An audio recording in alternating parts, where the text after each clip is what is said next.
Hello everyone, आप सभी का स्वागत है। इस वीडियो में हम एमपी टेट वर्ग 2 का साइंस का मापन चैप्टर कवर करेंगे और यह पार्ट सेकंड है। इसके पहले का वीडियो अगर आपने नहीं देखा है तो वीडियो को देख लीजिएगा, डिस्क्रिप्शन बॉक्स में लिंक दे दिया गया है। और यदि आप हमारे चैनल पर नए हैं तो चैनल को सब्सक्राइब कर लीजिए, वीडियो को लाइक और शेयर कर दीजिए। तो चलिए वीडियो शुरू करते हैं। सबसे पहले देखते हैं मापन में देखते हैं भौतिक राशि अर्थात फिजिकल क्वांटिटी, वे राशि जिसे मापा जा सके। ठीक है, वे राशि जिसे मापा जा सके, जिसके द्वारा विभिन्न भौतिक घटनाओं को नियमों के रूप में समझाया तथा व्यक्त किया जा सके, ऐसी राशि क्या कहलाती है? भौतिक राशि कहलाती है। आगे देखते हैं एग्जाम्पल के रूप में, जैसे कि लंबाई हो गया, द्रव्यमान हो गया, समय हो गया, बल हो गया। ठीक है, एग्जाम्पल देख लेते हैं। जैसे कि विभिन्न घटनाएं होती हैं, ठीक है, उनमें से जो होती है खुशी और दुख, इन सभी ये कोई राशि नहीं है। ठीक है, इसको ना ही नापा जा सकता है। ठीक है, ये सभी भौतिक राशियाँ नहीं है, ना ही इन्हें हम सुख दुख को ना ही नाप सकते हैं। ठीक है, कि किसी को 1 किलो दुख है कि 2 किलो दुख है या कोई कितना खुश है, ये सब नहीं कर सकते। आगे देखते हैं, दिया गया है भौतिक राशि का परिमाण ज्ञात करने के लिए, अर्थात दो समान भौतिक राशियों की तुलना करने के लिए। ठीक है, परिमाण ज्ञात करना अर्थात दो समान भौतिक राशियों की तुलना करने के लिए तथा भौतिक नियमों अथवा समीकरण को सिद्ध करने के लिए। ठीक है, और मापन के लिए यह आवश्यक होती है। ठीक है, ये सभी भौतिक राशियाँ जो होती हैं। आगे देखते हैं, भौतिक राशि को इनके परिमाण तथा मात्रक के द्वारा प्रदर्शित किया जाता है। ठीक है, मोस्ट इम्पॉर्टेंट है। आगे देखते हैं, उदाहरण के लिए देखते हैं 10 मीटर का अर्थ है, 10 मीटर का अर्थ वह लंबाई है जो 1 मीटर लंबाई में 10 गुनी होती है। ठीक है, यहाँ 10 दी गई राशि का आंकिक मान है। ठीक है, तथा मीटर से राशि का मात्रक प्रदर्शित होता है। अतः भौतिक राशि को व्यक्त करने में हम एक मात्रक चुनते हैं तथा फिर ज्ञात करते हैं कि वह मात्रक दी गई भौतिक राशि में कितने गुने तक है। आगे देखते हैं, भौतिक राशि इक्वल टू होता है परिमाण मल्टीप्लाई मात्रक। परिमाण को यहाँ पर n से दर्शाएंगे और मात्रक को u से। आगे देखते हैं, अर्थात भौतिक राशि का परिमाण तथा मात्रक एक दूसरे के व्युत्क्रमानुपाती होता है। मोस्ट इम्पॉर्टेंट है, भौतिक राशि का जो परिमाण होता है और ये मात्रक होता है, ये दोनों एक दूसरे के व्युत्क्रमानुपाती होते हैं। ठीक है, मात्रक जितना बड़ा होगा परिमाण क्या होगा उतना ही कम होगा। आगे देखते हैं, भौतिक राशियों के प्रकार में देखते हैं। सबसे पहला देखते हैं अनुपात में। अनुपात के अंतर्गत क्या आता है? केवल आंकिक मान आता है। देखते हैं अनुपात, जब एक भौतिक राशि दो समान राशियों का अनुपात होती है। ठीक है, तो इसका कोई मात्रक नहीं होता। उदाहरण के लिए अपवर्तनांक इक्वल टू देखते हैं वायु में प्रकाश का वेग अपॉन माध्यम में प्रकाश का वेग। आगे देखते हैं, विकृति इक्वल टू होगा विमा में परिवर्तन अपॉन मूल विमा।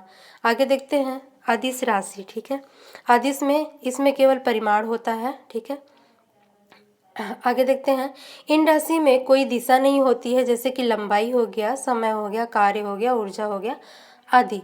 आगे देखते हैं भौतिक राशि का परिमाण, ठीक है, ऋणात्मक हो सकता है। इस स्थिति में ऋणात्मक चिन्ह यह दर्शाता है कि राशि का आंकिक मान जो है ऋणात्मक है। ठीक है, यह दिशा को नहीं दर्शाता है। ठीक है, अदिश राशियों को योग अथवा अंतर के सामान्य नियमों की सहायता से जोड़ा अथवा घटाया जाता है। यह मोस्ट इम्पॉर्टेंट है।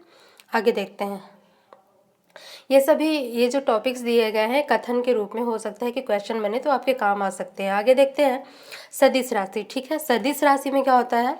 इसमें परिमाण तथा दिशा दोनों होती है। ठीक है, सदिश राशियों का परिमाण तथा दिशा दोनों होती है इसमें, तथा सदिश राशियों को सदिश बीजगणित के नियमों के अनुसार जोड़ा अथवा घटाया जाता है। ठीक है, उदाहरण स्वरूप है विस्थापन, वेग, त्वरण, बल आदि। ठीक है, आगे देखते हैं, कुछ ऐसी भौतिक राशियां होती हैं जो परिमाण व दिशा द्वारा भी पूर्ण रूप से परिभाषित नहीं होती हैं। ठीक है, ऐसी भौतिक राशियों को क्या कहते हैं? प्रदिश। ठीक है, प्रदिश राशियां कहलाती हैं। जैसे कि आपका हो गया जड़त्व, आघूर्ण। ठीक है, तो अगर एग्जाम पे आ जाए कि प्रदिश राशि का एग्जाम्पल बताइए तो उसमें होगा जड़त्व, आघूर्ण। ठीक है, और यह राशि कैसी होती है? जिसमें परिमाण व दिशा द्वारा भी पूर्ण रूप से जिसे परिभाषित नहीं किया जा सकता है, ऐसी राशियों को। आगे देखते हैं मूलभूत तथा व्युत्पन्न राशियाँ। ठीक है, देखते हैं। मूलभूत राशियाँ प्राकृतिक में विद्यमान कई भौतिक राशियों में से एक होती हैं। ठीक है, कुछ राशियाँ ऐसी होती हैं जो अन्य राशियों से स्वतंत्र होती हैं तथा इन्हें परिभाषित करने के लिए अन्य भौतिक राशियों की आवश्यकता नहीं पड़ती है। यह क्या होती है? यह आपकी मूलभूत राशियाँ होती हैं। अतः इन्हें निरपेक्ष राशियाँ कहते हैं। इन राशियों को मूलभूत राशियाँ अथवा मूल राशियाँ भी कहते हैं क्योंकि अन्य राशियाँ जो होती हैं इन पर निर्भर रहती हैं। ठीक है, तथा इन राशियों के पदों में व्यक्त किया जा सकता है। आगे देखते हैं एसआई पद्धति। एसआई पद्धति क्या है? यह मात्रकों की अंतर्राष्ट्रीय पद्धति है तथा संपूर्ण भौतिकी में प्रयुक्त होने वाली विस्तृत पद्धति है। इसे आधुनिक MKS पद्धति भी कहते हैं। यहाँ पर डॉट लगा है के सामने, प्रिंटिंग मिस्टेक है। आगे देखते हैं। इस पद्धति में 7 मूलभूत राशियां हैं। ठीक है, ये राशियां तथा इनके मात्रक निम्न तालिका में दिए गए हैं, नीचे में देखेंगे। आगे देखते हैं व्युत्पन्न राशियां।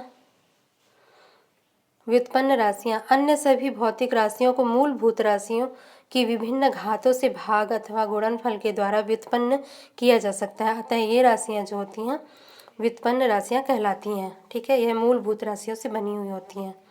आगे देखते हैं। यदि लंबाई को मूलभूत राशियों के रूप में परिभाषित किया जाए तो क्षेत्रफल तथा आयतन लंबाई से व्युत्पन्न हो जाते हैं तथा लंबाई की घात क्रमशः 2 अथवा 3 के साथ व्यक्त किए जा सकते हैं।